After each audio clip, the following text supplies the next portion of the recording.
kepada Allah Subhanahu wa taala dengan takwa, insyaallah Allah senantiasa bersama kita. Karena Allah Subhanahu wa taala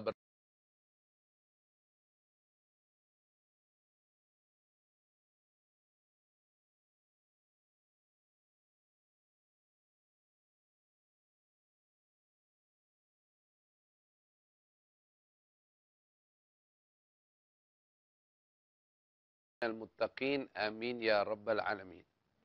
InsyaAllah Allah jadikan kita orang-orang yang bertakwa insyaAllah. Sahabat, mari kita membaca niat belajar sebelum memulai. Bismillahirrahmanirrahim. Semua. Alhamdulillahi rabbil alamin. Nawaitu ta'alluma والتعليم والتذكر والتذكير والنفع والانتفاع والإفادة والاستفادة والحث على التمسك بكتاب الله وسنة رسوله والدعاء إلى الهدى والدلالة على الخير ابتغاء وجه الله ومرضاته وقربه وثوابه سبحانه وتعالى وصلى الله على سيدنا محمد وعلى آله وصحبه وسلم والحمد لله رب العالمين. Sahabat KSNS, kecerdasan spiritual para nabi dan sahabat yang dimuliakan oleh Allah Subhanahu wa taala. Segenap pecinta, pengagum, pelestari warisan Nabi Muhammad sallallahu alaihi wasallam, calon-calon surga untuk akhwat, calon-calon bidadari surga, amin ya rabbal alamin. Sahabat, kita akan lanjutkan sejarah Nabi kita Muhammad sallallahu alaihi wa alihi wasallam.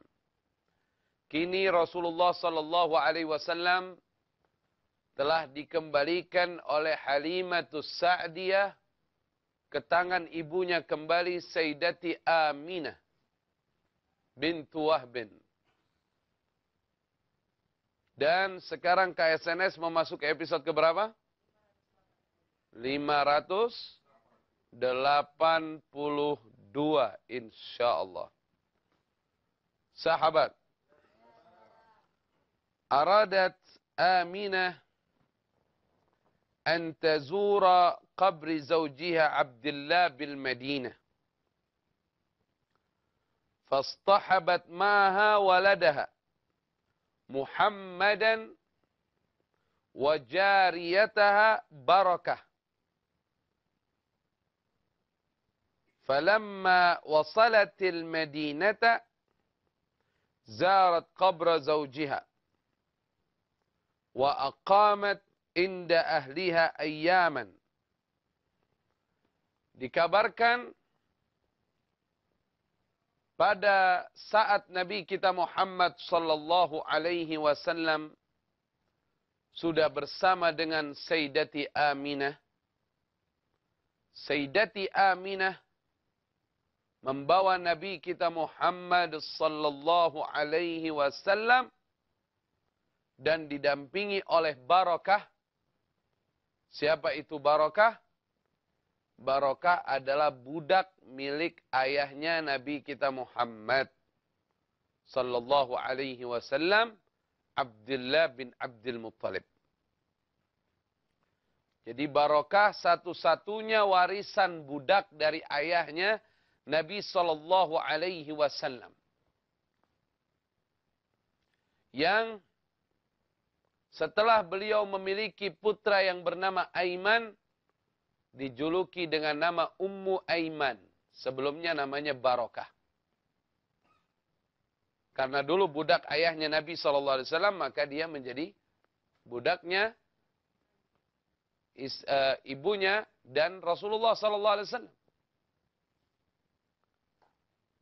Nah, setelah nanti ibunya wafat, maka budaknya itu menjadi budaknya Nabi kita SAW. Yaitu Barokah, Ummu Aiman, yang dimerdekakan oleh Rasulullah SAW pada saat Rasulullah SAW menikah dengan Sayyidati Khadijah bintu Khuwailid. Yang waktu dimerdekakan oleh Rasulullah, Barokah ini menangis. Menangis di hadapan Abu Talib. Kata Abu Talib, kenapa engkau menangis? Ma yubkiki. Apa yang menyebabkan kau menangis? Katanya beliau, aku dimerdekakan dari perbudakan oleh Nabi Muhammad SAW.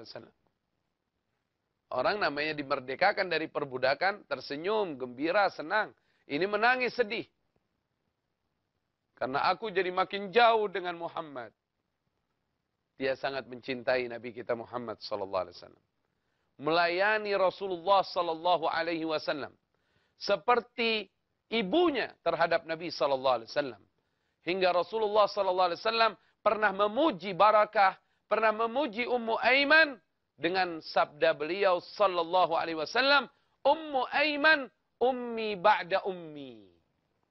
Ummu Aiman adalah ibuku setelah ibuku. Berapa banyak dari pembantu-pembantu rumah tangga yang betul-betul perhatian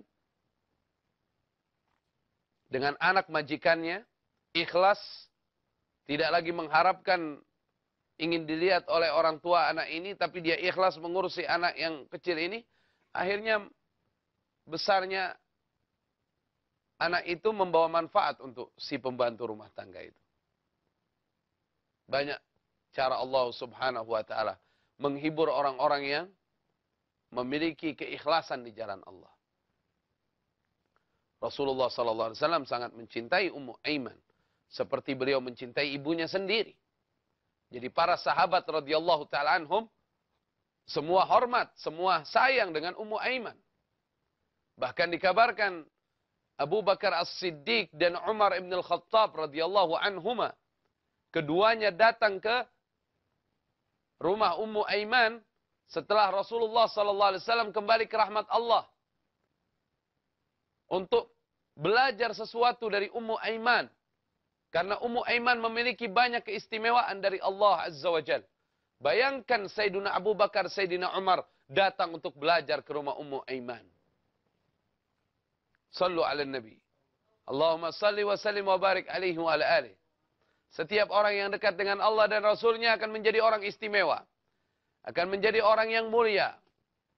Maka dekatkan diri kita kepada Allah dan Rasulnya. Sallallahu alaihi wasallam. Tetap di KSNS. Ya salam.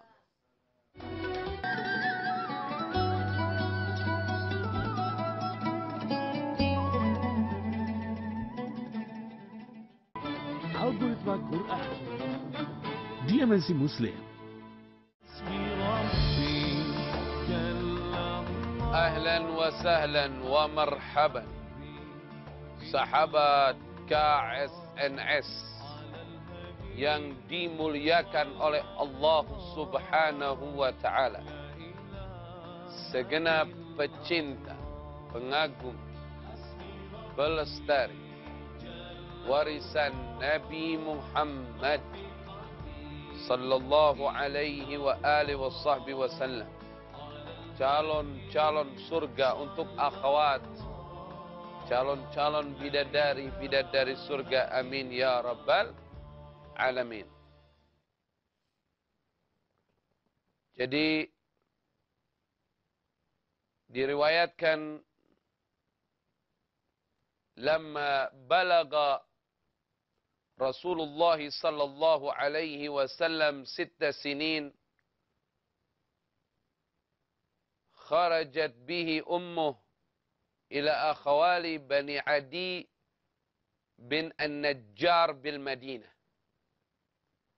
Ketika sampainya umur Nabi sallallahu alaihi wasallam 6 tahun, ibunya keluar dengannya sallallahu alaihi wasallam dari Makkah Al-Mukarramah menuju Yathrib, yang berganti nama menjadi Al-Madinatul Munawwarah ba'da hijratin Nabi sallallahu alaihi wasallam, yang digantikan namanya Al-Madinatul Munawwarah setelah hijrahnya Nabi kita Muhammad sallallahu alaihi wa ala alihi wasahbihi wasallam.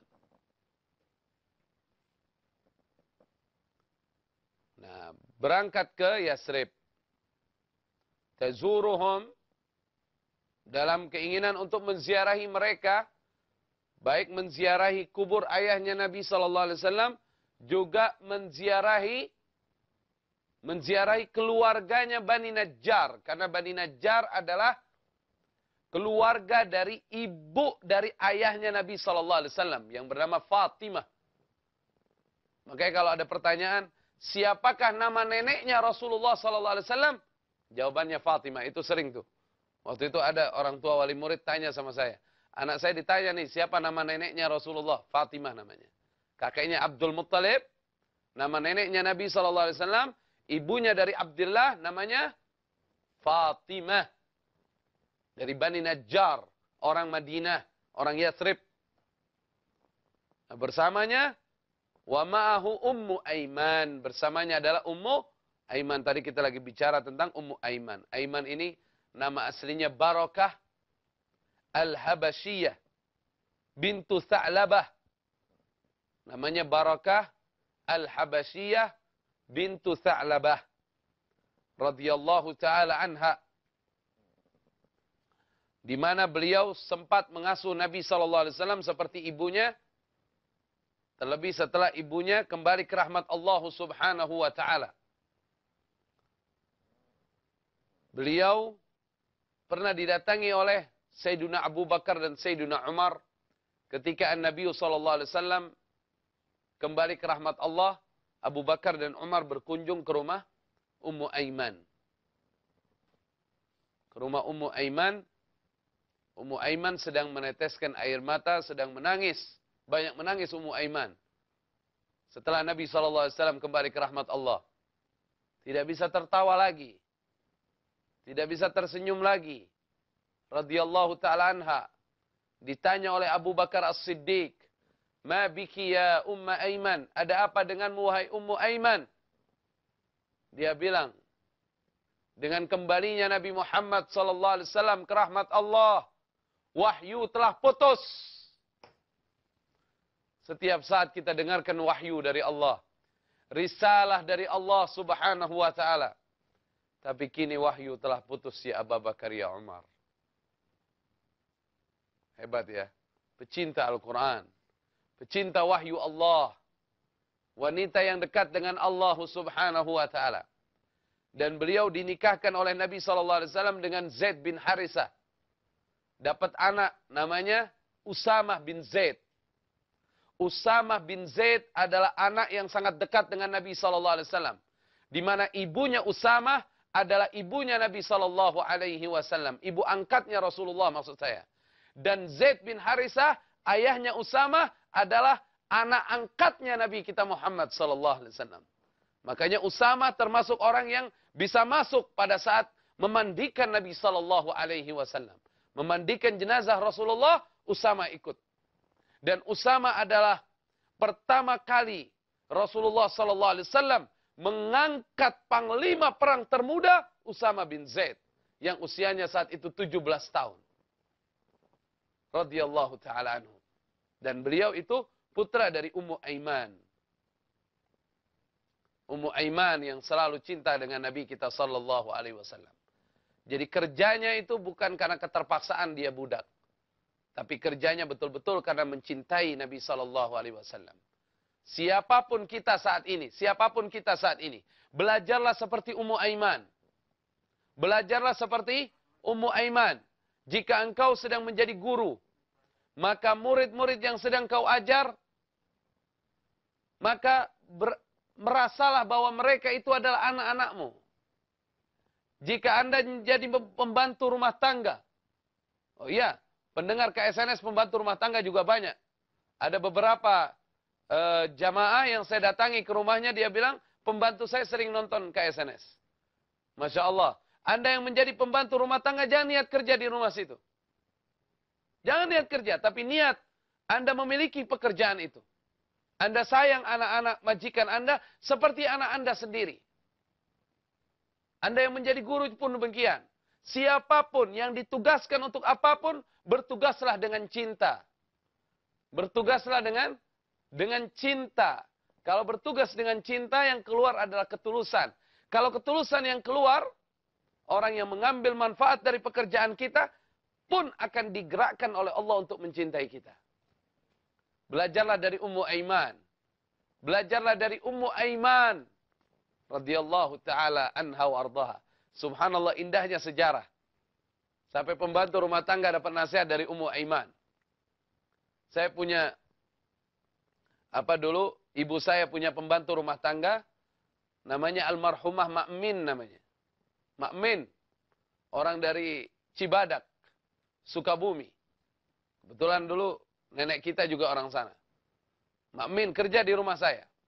Tapi dia ngurus saya seperti ngurus anaknya sendiri. Sayang betul sama saya. Masya Allah. Subhanallah. Setelah saya kembali dari Hadramut, saya digerakkan sama Allah perhatian sama Makmin. Saya perhatiin Makmin. Kadang-kadang saya kunjungi Makmin. Ya, almarhumah ini. Seperti ibu saya sendiri. Kalau Rasulullah SAW bersabda, Ummu Aiman ummi ba'da ummi. Saya mengikuti sunnahnya Rasul SAW. Makmin ummi ba'da ummi. Makmin ibuku setelah ibuku Wardah. Makmin Masya Allah. Sahabat KSNS, hal yang di luar akal saya. Pada saat Makmin kembali ke rahmat Allah Subhanahu wa Ta'ala. Beliau kembali ke rahmat Allah waktu pagi. Saya di SMS. Waktu itu belum ada zamannya WA, belum ada zamannya BB. Masih zamannya handphone itu, telepon sama SMS. Saya di SMS. SMS-nya masuk sekitar jam 7:30 atau jam 8. Di situ ditulis dari orang Cibadak mengabarkan, Pak Ustadz, Makmin meninggal. Saya telepon. Saya waktu itu ada banyak jadwal. Ternyata jadwal itu saya tanya, Pak, saya jadwal tempat Bapak ya. Waktu itu tahun berapa itu? Masih tahun 2009 atau 2010 lah antara itu ya. Sekitar tahun 2009. Saya bilang, Pak ada jadwal nggak? Oh enggak. Maaf.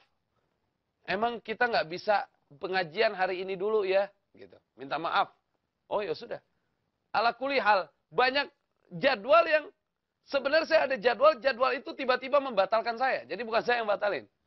Masya Allah, ana langsung panggil, saya punya sohib buat bawa mobil bareng ana, jalan ke Sukabumi.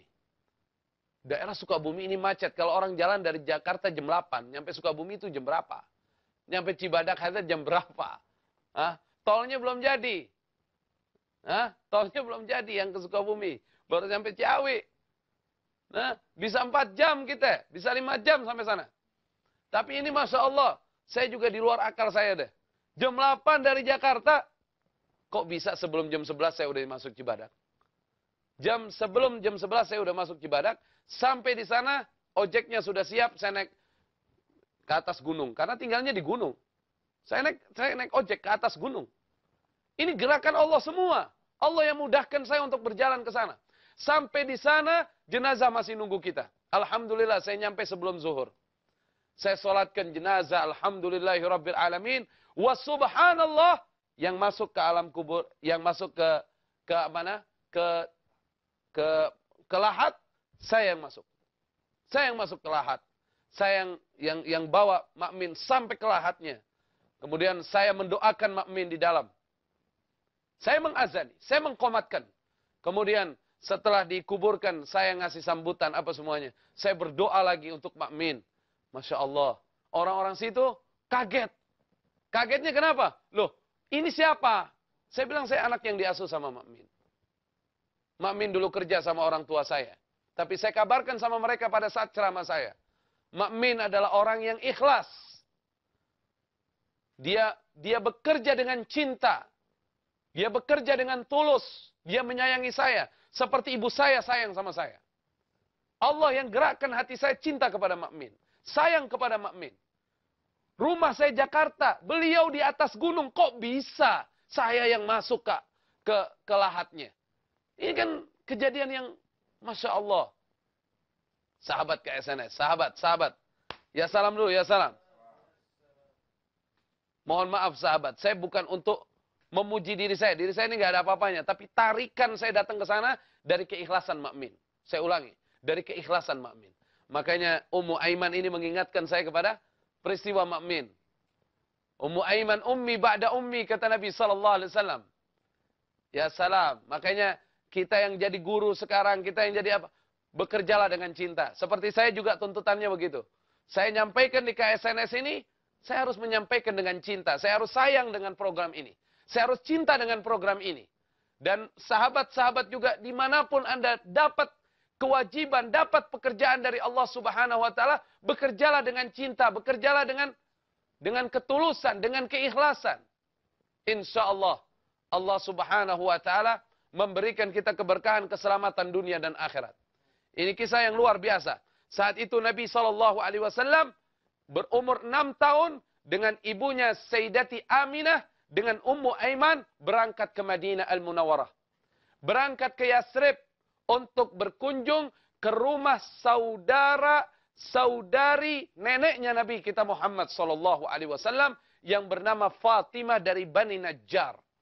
Berapa lama beliau tinggal di Madinah dan ada kejadian yang menarik dan ini diriwayatkan oleh Ummu Aiman sendiri. Di mana orang-orang Yahudi di Yasrib menatap Rasulullah SAW. Hampir saja terjadi keajaiban. Terjadi sesuatu yang akan terjadi pada diri Rasul SAW. Yang kita akan dengarkan setelah yang melewat berikut ini. Tetap di KSNS. Ya salam. KSNS. Yang dimuliakan oleh Allah Subhanahu wa Ta'ala, segenap pecinta, pengagum, pelestari warisan Nabi Muhammad sallallahu alaihi wasallam, calon surga.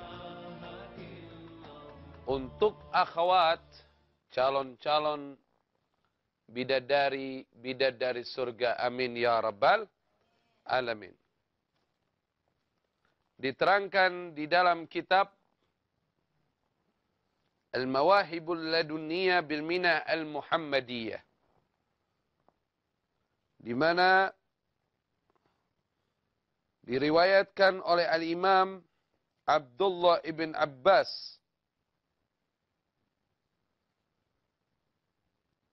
ketika Nabi SAW berusia 6 tahun keluar bersama ibunya untuk mendatangi, menziarahi keluarga dari neneknya beliau, Bani Najjar, suku Najjar, bil Madinah, tazuruhum, mereka,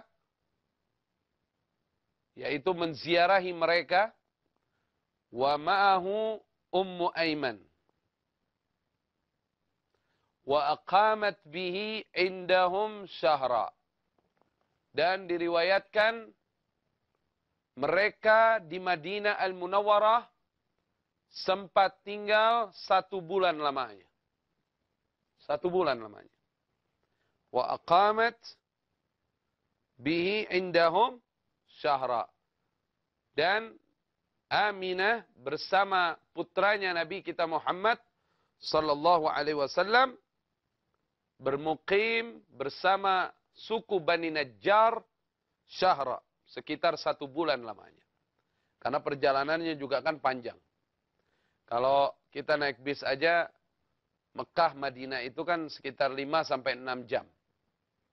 Kalau jalan itu bisa 5 sampai 6 hari. Perjalanan yang bukan sebentar. Perjalanan Mekah menuju Madinah. Paling cepat 5 hari. Perjalanan yang panjang.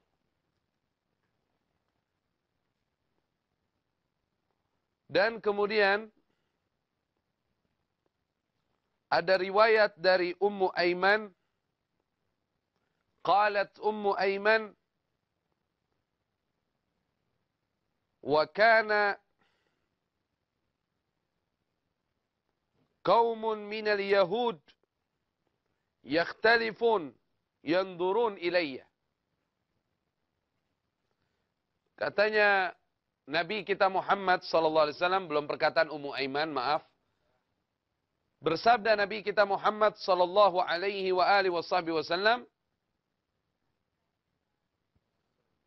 ada sekelompok dari orang-orang Yahudi, mereka berbeda pendapat ketika mereka melihat aku. Jadi orang-orang Yahudi itu ngeliatin Nabi kita Muhammad sallallahu alaihi wa ala alihi wasallam. Qalat Ummu Aiman, berkata Ummu Aiman, kali ini berkata Ummu Aiman, fasami'tu ahaduhum yaqul, aku pernah mendengar salah seorang di antara orang Yahudi itu berkata, huwa nabi hadhil ummah, dia adalah nabi untuk umat ini. Yahudi di Madinah ini ceritanya. Ada salah seorang di antara mereka mengatakan, dialah nabi untuk umat ini. Wa hadhi darah hijratih, dan ini adalah tempat dia akan berhijrah, maksudnya Madinah. Maka itulah yang membuat kekhawatiran besar bagi keselamatan Nabi kita Muhammad sallallahu alaihi wasallam.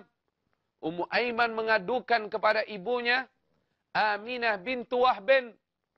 Akhirnya Aminah membawa kembali Nabi kita Muhammad sallallahu alaihi wasallam ke Makkah Al-Mukarramah. Sebenarnya para ahli kitab, mereka tahu kebenaran Nabi kita Muhammad salawatullah wassalamu alaihi wa alihi. Allah Azza wa Jal berfirman di dalam Al-Quran. Di antaranya surah Al-An'am. Surat ke-6 ayat 20. Allah Subhanahu wa Ta'ala berfirman. Bismillahirrahmanirrahim. Alladzina atainahumul kitaba ya'rifunahu kama ya'rifuna abna'ahum. الذين خسروا أنفسهم فهم لا يؤمنون. Orang-orang yang telah kami berikan kitab, kata Allah Subhanahu wa Ta'ala. Orang-orang yang telah kami berikan kitab kepadanya dari sebelum Al-Qur'anul Karim. Mereka mengenal Nabi Muhammad sallallahu alaihi wasallam sebagaimana mereka mengenal anak-anaknya sendiri. Ini firman Allah. Mereka mengenal Rasul sallallahu alaihi wasallam seperti mereka mengenal anak-anaknya sendiri. Ya'rifunahu kama ya'rifuna abna'ahum. Kita kenalin betul anak kita. Dari suaranya kita kenal anak kita. Kita lagi tidur nih. Anak kita, Assalamualaikum. Kita tahu anak kita. Yang mana, siapa namanya kita tahu. Cara makannya anak kita tahu. Iya nggak? Segalanya yang ada pada anak kita tahu. Sifatnya kita tahu. Karakternya kita tahu. Allah Subhanahu wa Ta'ala menerangkan dengan nyata di dalam Al-Quran. Ya'rifunahu kama ya'rifuna abna'ahum. Mereka para ahli kitab itu mengenal Nabi Muhammad SAW seperti mereka mengenali anak-anak mereka sendiri. Orang-orang yang merugikan dirinya, mereka itu tidak beriman kepada Allah Subhanahu wa Ta'ala. Sudah tahu tidak mau beriman, rugi. Ada lagi di surat Al-Baqarah, surat kedua ayat 146. Saya akan sampaikan setelah yang mau lewat berikut ini. Tetap di KSNS. Ahlan wa sahlan wa marhaban. Sahabat KSNS yang dimuliakan oleh Allah Subhanahu wa Ta'ala. Segenap pecinta, pengagum, pelestari warisan Nabi Muhammad sallallahu alaihi wa alihi wasallam. Calon-calon surga untuk akhwat, calon-calon bidadari surga, amin ya rabbal alamin. Sahabat ya salam, ini ada kitab namanya kitab Al-Adhkar yang disusun oleh Al-Imam Nawawi. Kita memasuki segmen keempat. Kalau bukan pertanyaan biasanya amalan. Kalau tidak ada pertanyaan, tidak ada amalan, biasa kita lanjutkan. Sekarang saya mau sampaikan di dalam kitab Al-Adhkar yang disusun oleh Imam Nawawi, bab yang menerangkan tentang yang dikatakan oleh orang sakit dan orang yang berkata dengan orang sakit. Ini tentang orang-orang sakit nih.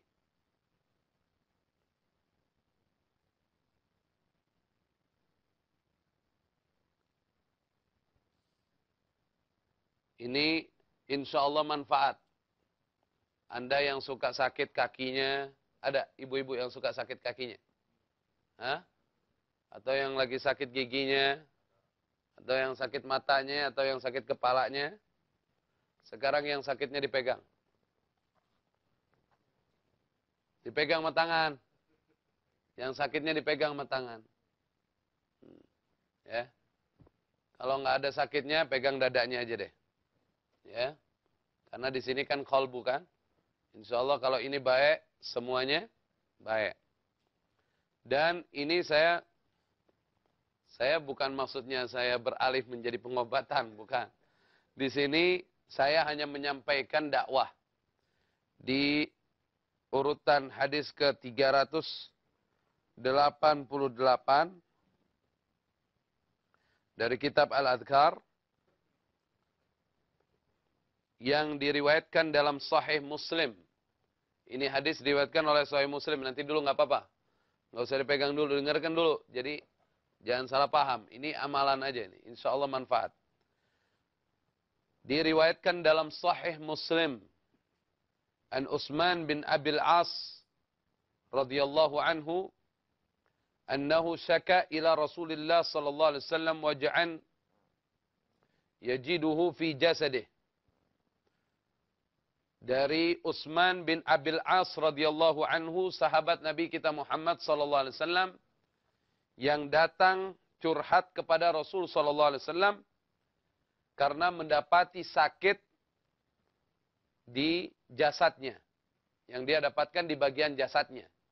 Ya, orang kan bisa sakit di kepalanya, di hidungnya, atau di telinganya, atau di giginya, atau di jiwanya, di hatinya, di kakinya. Faqala Rasulullah sallallahu alaihi wasallam. Nah ini. Jadi ini resepnya dari Nabi Muhammad sallallahu alaihi wasallam. Ini dari Rasulullah sallallahu alaihi wasallam berdasarkan hadis yang sahih. Dha' yadaka 'ala alladhi ta'allam min jasadik.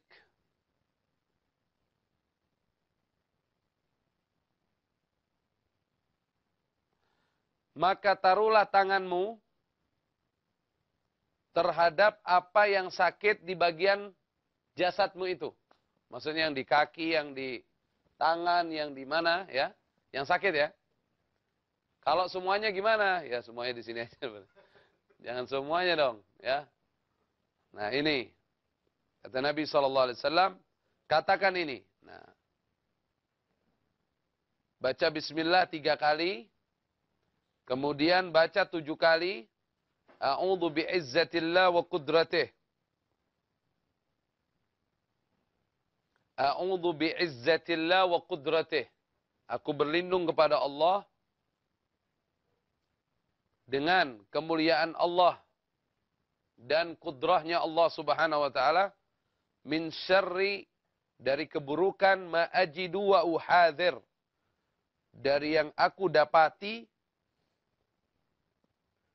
maupun yang aku khawatirkan. Jadi insya Allah sakit yang selama ini kita dapati hilang, terus yang kita khawatirkan dari sakit itu nggak ada.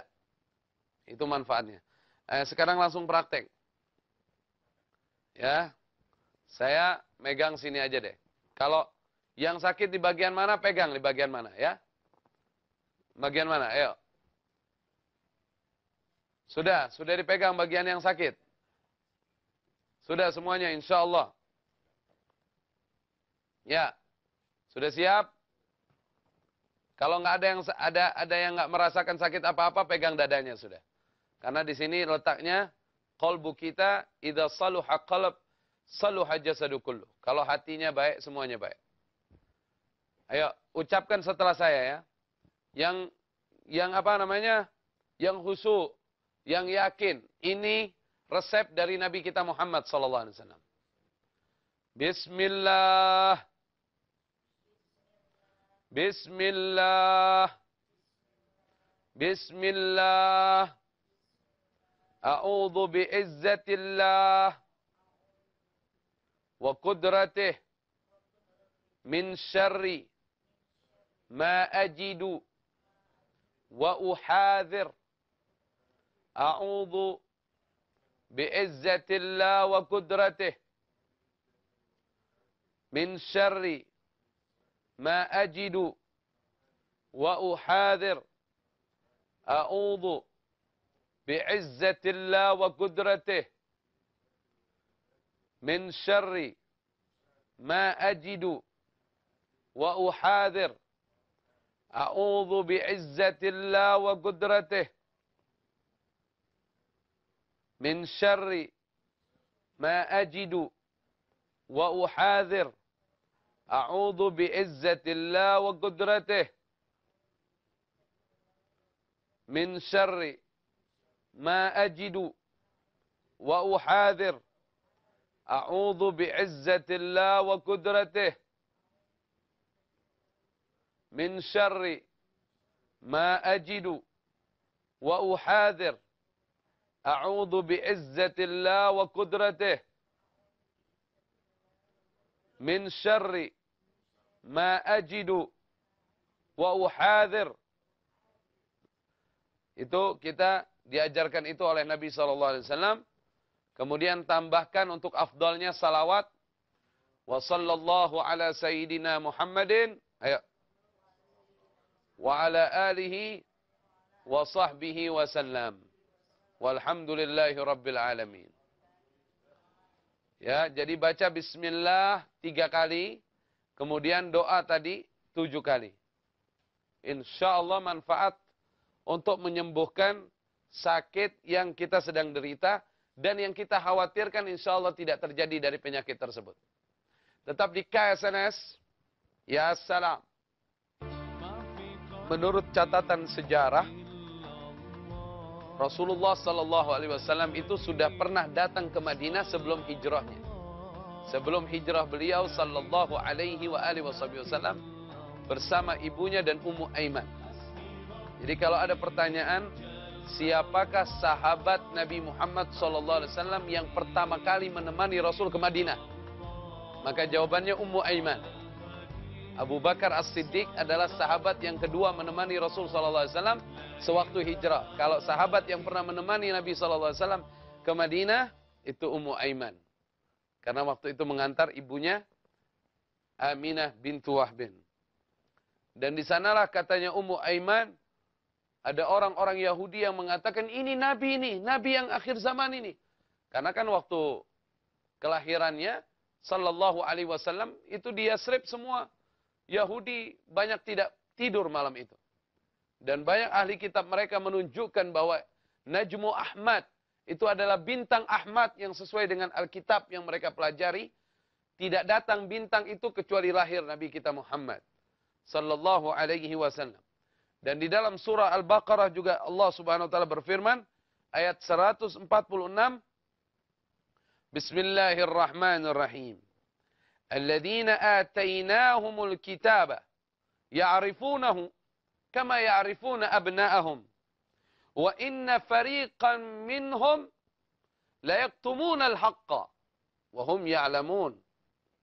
Kata Allah Subhanahu wa taala, orang-orang yang telah kami berikan Alkitab, Taurat dan Injil mengenai Nabi kita Muhammad sallallahu alaihi wasallam, seperti mereka mengenal anak-anak mereka sendiri. Jadi mereka mengenal ciri-ciri kenabian Nabi sallallahu alaihi wasallam, bahwa ini adalah nabi penutup kenabian, seperti mereka mengenal anak-anak mereka sendiri.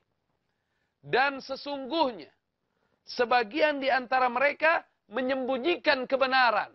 Ini kata Allah di dalam Al-Quran.